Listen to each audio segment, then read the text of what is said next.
Hey guys, what's up? It's Patrick here, and today, doing a very special video with the CEO and one of the co-founders of Supercell, Ilkka Paananen. Ilkka, good to have you on my channel. Thanks for stopping by. Thanks. Appreciate it a lot. My pleasure. Yeah, I guess this is the first question, besides can I have free gems, would be, I know we've talked about before like the foundation of Supercell and how it started, and the pictures of like the first office and the little box. So I was wondering if you could tell us about how it started for people who might not know, as well as what were some of your favorite games when you grew up, and maybe right now.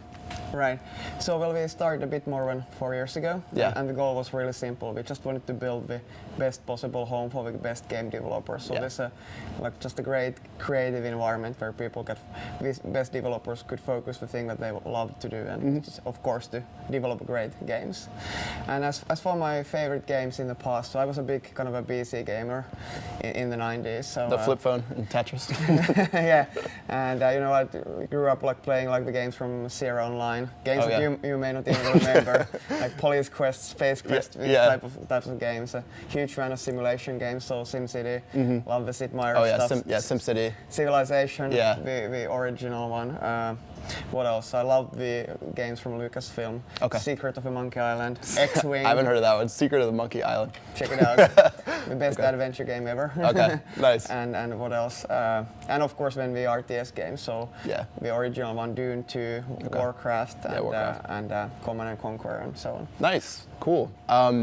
And then as far as like the foundation of Supercell, when you set it up, like what was your vision creating it? Because I know it's a little bit different than other companies, how it's set up. I know a lot of people, when Boom Beach came out, they thought, oh, all the resources for Clash are going to Boom Beach, and they're not going to be working on Clash as hard. Talk about like sort of how the teams are set up and how games are developed. Well, the whole idea is that is basically like we've organized the company into these like independent cells or teams, as other people would call them, and these are like very independent units, and really the goal is to have these like quite small teams, so teams from say 5 to say maximum 15 people or so, and then give them the kind of independence and responsibility to focus on developing the games, and just as I said, create the best possible environment for these guys to do so. Nice. Yeah, and people see they see Clash of Clans when it first came out. I guess Heyday was first, so Heyday is super popular, Clash super popular, Boom super popular, and they don't really see like behind exactly how many ideas and projects you guys go through. So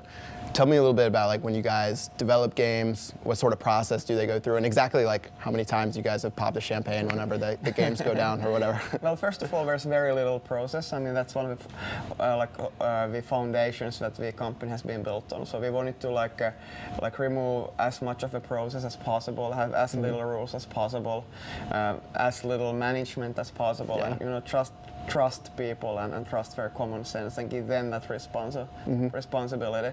But so the very little process that we have is very simple. So we get a group of people together, they work on something for a few months, and then we release what's known as the company playable. And then what that means is that everybody at Supercell will have a chance to play that game. We gather feedback, and depending how the feedback looks, we either continue the development or then we just kill the game right there and then start to work on something new. Nice. What did Clash look like in its company playable? Was it like bare bones compared to what it is now? Well, yeah, of course it looked very bare bones, but the thing is that I still remember the company playable. So I think we had that during the weekend. So it started on Friday and it was supposed to end I think in Monday morning 9 a.m. Yeah. And then we got to Monday morning and people just kept playing and playing and playing. How big was the team then? Like pretty small, right? No, 5 people. 5 people. Jeez.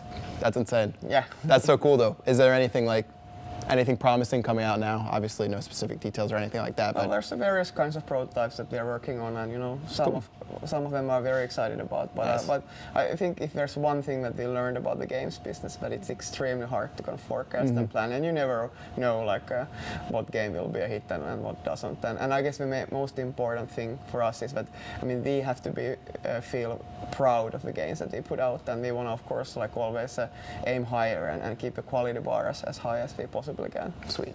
That's awesome. I guess for the final question, over the next couple of years, I know last time I was here you had the big plan, like the 300-year plan, but I guess like over the next couple of years, what do you think is going to be going on with Supercell? Are you guys going to finally get some merchandise that we've all been asking for? I know all my subscribers always ask about that. what do you see happening over the next couple of years? Hopefully, still making a bunch of great games, but is there anything else maybe you guys are working on? Well, I guess the first thing that comes to my mind, but of course I hope that the existing free games that we have now, that they are alive and well and yeah, Clash of Clans too. No. Yeah. and that those games are actually better, even better experiences for our current players. So that's the number one hope I have. Of course, I hope that we have been able to put out also some good new games. And as regards to merchandising, so maybe we at that point we also have something. Yeah. So we of course we know that our players have been asking for it, and it's our intention to do that. But we need to do it the kind of a Supercell way, so as high quality as possible. And we just need to take our time, and it will still take quite some time before we get there. But nice. But we'll get there at some point, I promise. That's awesome. All right, guys, I think that's gonna wrap it up the video. Ilkka, thanks so much for coming on my channel, Thanks. hanging out. Hope you guys enjoyed the video. I'll be posting some more Clash stuff later this week, and that's gonna do it. See you guys later. Yeah.